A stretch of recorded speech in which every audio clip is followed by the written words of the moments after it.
मेरे प्यारे देशवासियों, तेजी से आगे बढ़ते हमारे देश में डिजिटल इंडिया की ताकत कोने कोने में दिख रही है। डिजिटल इंडिया की शक्ति को घर घर पहुंचाने में अलग अलग ऐप्स की बड़ी भूमिका होती है। ऐसा ही एक ऐप है ई संजीवनी। इस ऐप से टेली कंसल्टेशन यानी दूर बैठे वीडियो कॉन्फ्रेंस के माध्यम से डॉक्टर से अपनी बीमारी के बारे में सलाह कर सकते हैं। इस ऐप का उपयोग करके अब तक टेली कंसल्टेशंस करने वालों की संख्या 10 करोड़ के आंकड़े को पार कर गई है। आप कल्पना कर सकते हैं, वीडियो कॉन्फ्रेंस के माध्यम से 10 करोड़ कंसल्टेशंस, मरीज और डॉक्टर के साथ अद्भुत नाता। ये बहुत बड़ी अचीवमेंट है। इस उपलब्धि के लिए मैं सभी डॉक्टरों और इस सुविधा का लाभ उठाने वाले मरीजों को बहुत बहुत बधाई देता हूं। भारत के लोगों ने तकनीक को कैसे अपने जीवन का हिस्सा बनाया है, ये इसका जीता जागता उदाहरण है। हमने देखा है कि कोरोना के काल में ई संजीवनी ऐप, इसके जरिए टेली कंसल्टेशन लोगों के लिए एक बड़ा वरदान साबित हुआ है। मेरा भी मन हुआ कि क्यों ना इसके बारे में मन की बात में हम एक डॉक्टर और एक मरीज से बात करें, संवाद करें और आप तक बात को पहुंचाएं। हमें जानने की कोशिश करें कि टेली कंसल्टेशन लोगों के लिए आखिर कितना प्रभावी रहा है। हमारे साथ सिक्किम से डॉक्टर मदन मणि जी हैं।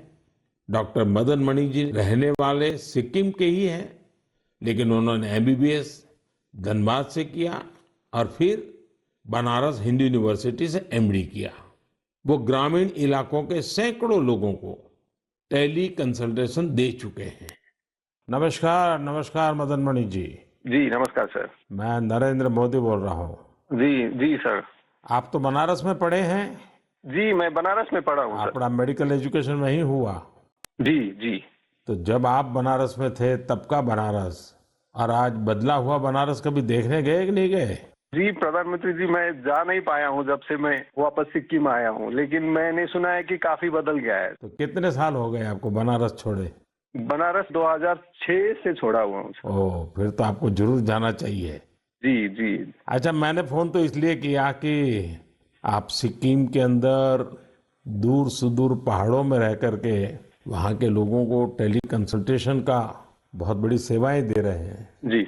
मैं मन की बात के श्रोताओं को आपका अनुभव सुनाना चाहता हूँ। जी। जरा मुझे बताइए कैसा अनुभव रहा है? अनुभव बहुत बढ़िया रहा प्रधानमंत्री जी। क्या है कि सिक्किम में बहुत नजदीक का जो पीएचसी है, वहां जाने के लिए भी लोगों को गाड़ी में चढ़ के कम से कम 100-200 रुपया लेके जाना पड़ता है, और डॉक्टर मिले नहीं मिले ये भी एक प्रॉब्लम है।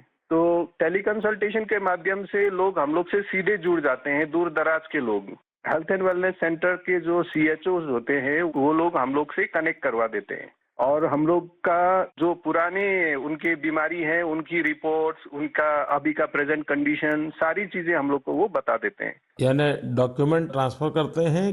जी जी, डॉक्यूमेंट्स ट्रांसफर भी करते हैं, और अगर ट्रांसफर नहीं कर सके तो वो पढ़ के हम लोग को बताते हैं। वहाँ का वेलनेस सेंटर का डॉक्टर बताता है? जी, वेलनेस सेंटर में जो सीएचओ रहता है, कम्युनिटी हेल्थ ऑफिसर।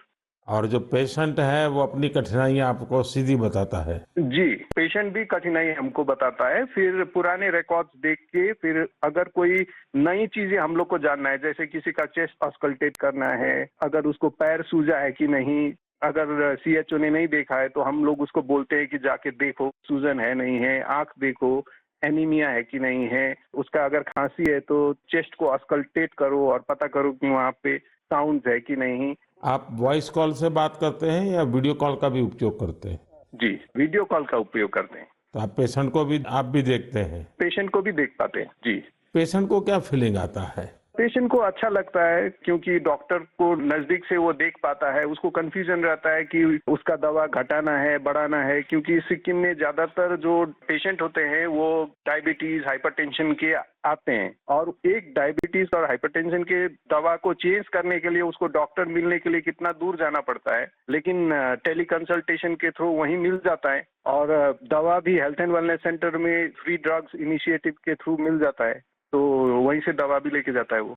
अच्छा मदन मणि जी, आप तो जानते ही हैं कि पेशेंट का एक स्वभाव रहता है कि जब तक वो डॉक्टर आता नहीं है, डॉक्टर देखता नहीं है, उसको संतोष नहीं होता है और डॉक्टर को भी लगता है जरा मरीज को देखना पड़ेगा। अब आज सारा ये टेलीकॉम कंसल्टेशन होता है, तो डॉक्टर को क्या फील होता है, पेशेंट को क्या फील होता है? जी, वो हम लोग को भी लगता है कि अगर पेशेंट को लगता है कि डॉक्टर को देखना चाहिए, तो हम लोग को जो जो चीजें देखना है वो हम लोग सीएचओ को बोल के वीडियो में ही हम लोग देखने के लिए बोलते हैं और कभी कभी तो पेशेंट को वीडियो में ही नजदीक में आके उसकी जो परेशानियां हैं, अगर किसी को चर्म का प्रॉब्लम है, स्किन का प्रॉब्लम है, तो वो हम लोग को वीडियो से ही दिखा देते हैं, तो संतुष्टि रहता है उन लोगों को। हम्म। और बाद में उसका उपचार करने के बाद उसको संतोष मिलता है, क्या अनुभव आता है, पेशेंट ठीक हो रहे हैं? जी, बहुत संतोष मिलता है, हमको भी संतोष मिलता है सर, क्योंकि मैं अभी स्वास्थ्य विभाग में हूँ और साथ साथ में टेली कंसल्टेशन भी करता हूँ, तो फाइल के साथ साथ पेशेंट को भी देखना मेरे लिए बहुत अच्छा सुखद अनुभव रहता है। एवरेज कितने पेशेंट आपको टेली कंसल्टेशन के आते होंगे? अभी तक मैंने 536 पेशेंट देखे हैं। ओह, यानी कि आपको काफी इसमें महारत आ गई है। जी, अच्छा लगता है देखने में। चलिए, मैं आपको शुभकामनाएं देता हूँ। इस टेक्नोलॉजी का उपयोग करते हुए आप सिक्किम के दूर सुदूर जंगलों में, पहाड़ों में रहने वाले लोगों की इतनी बड़ी सेवा कर रहे हैं और खुशी की बात है कि हमारे देश के दूर दरार क्षेत्र में भी टेक्नोलॉजी का इतना बढ़िया उपयोग हो रहा है। चलिए, मेरी तरफ से आपको बहुत बहुत बधाई। Thank you. साथियों, डॉक्टर मदन मणि जी की बातों से साफ है कि ई संजीवनी ऐप किस तरह उनकी मदद कर रहा है। डॉक्टर मदन जी के बाद अब हम एक और मदन जी से जुड़ते हैं। ये उत्तर प्रदेश के चंदौली जिले के रहने वाले मदन मोहनलाल जी हैं। अब ये भी संयोग है कि चंदौली भी बनारस से सटा हुआ है। आइए मदन मोहन जी से जानते हैं कि ई संजीवनी को लेकर एक मरीज के रूप में उनका अनुभव क्या रहा है। मदन मोहन जी प्रणाम। नमस्कार। नमस्कार साहब। नमस्कार। अच्छा, मुझे बताया गया है कि आप डायबिटीज के मरीज हैं जी और आप टेक्नोलॉजी का उपयोग करके टेली कंसल्टेशन कर करके अपनी बीमारी के संबंध में मदद लेते हैं। जी एक पेशेंट के नाते, एक दर्दी के रूप में मैं आपके अनुभव सुनना चाहता हूं ताकि मैं देशवासियों तक इस बात को पहुंचाना चाहूं कि आज की टेक्नोलॉजी से हमारे गांव में रहने वाले लोग भी किस प्रकार से इसका उपयोग कर सकते हैं। जरा बताइए कैसे करते हैं। ऐसा है सर कि हॉस्पिटलें दूर हैं और जब डायबिटीज हमको हुआ तो हमको जो 5-6 किलोमीटर दूर जाकर इलाज करना पड़ता था, दिखाना पड़ता था। और जब से व्यवस्था आप द्वारा बनाई गई है, इससे है कि मैं जाता हूँ, हमारा जांच होता है, हमको बाहर के डॉक्टरों से बात भी करा देती हैं और दवा भी दे देती हैं। इससे हमको बड़ा लाभ है और लोगों को भी लाभ है इससे। तो एक ही डॉक्टर हर बार आपको देखते हैं कि डॉक्टर बदलते जाते हैं? जैसे उनको नहीं समझ डॉक्टर को दिखा देती हैं, वही बात करके दूसरे डॉक्टर से हमसे बात कराती हैं। और डॉक्टर आपको जो गाइडेंस देते हैं वो आपको पूरा फायदा होता है उससे? हमको फायदा होता है, हमको उससे बहुत बड़ा फायदा है और गांव के लोगों को भी फायदा उससे है। सभी लोग वहाँ पहुँचते हैं कि भैया हमारा बीपी है, हमारा शुगर है, टेस्ट करो, जांच करो, दवा बताओ। अब पहले तो 5-6 किलोमीटर दूर जाते थे, लंबी लाइन लगी रहती थी, पैथोलॉजी में लाइन लगी रहती थी, एक एक दिन का समय नुकसान होता था। मतलब आपका समय भी बच जाता है और पैसा भी व्यय होता था। यहाँ पे निःशुल्क सेवाएं सब हो रही हैं।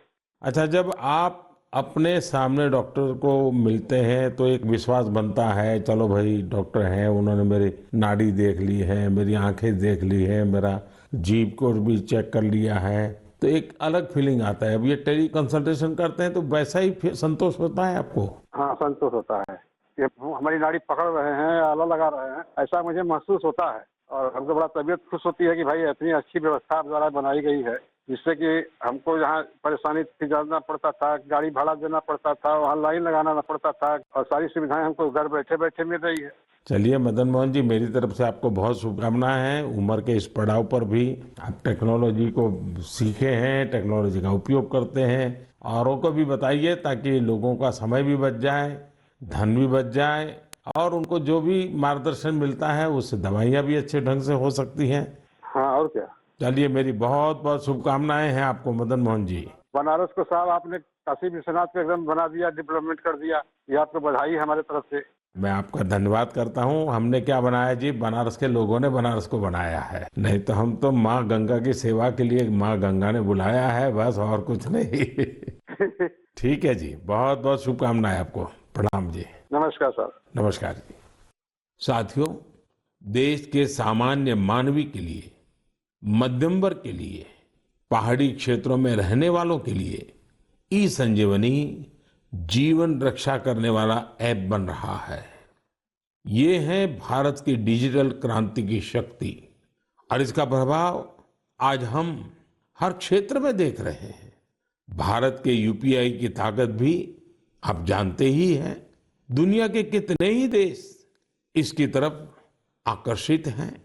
कुछ दिन पहले ही भारत और सिंगापुर के बीच यूपीआई पे नाउ लिंक लॉन्च किया गया। अब सिंगापुर और भारत के लोग अपने मोबाइल फोन से उसी तरह पैसे ट्रांसफर कर रहे हैं जैसे वे अपने अपने देश के अंदर करते हैं। मुझे खुशी है कि लोगों ने इसका लाभ उठाना शुरू कर दिया है। भारत का ई संजीवनी ऐप हो या फिर यूपीआई, ये ईज ऑफ लिविंग को बढ़ाने में बहुत मददगार साबित हुए हैं।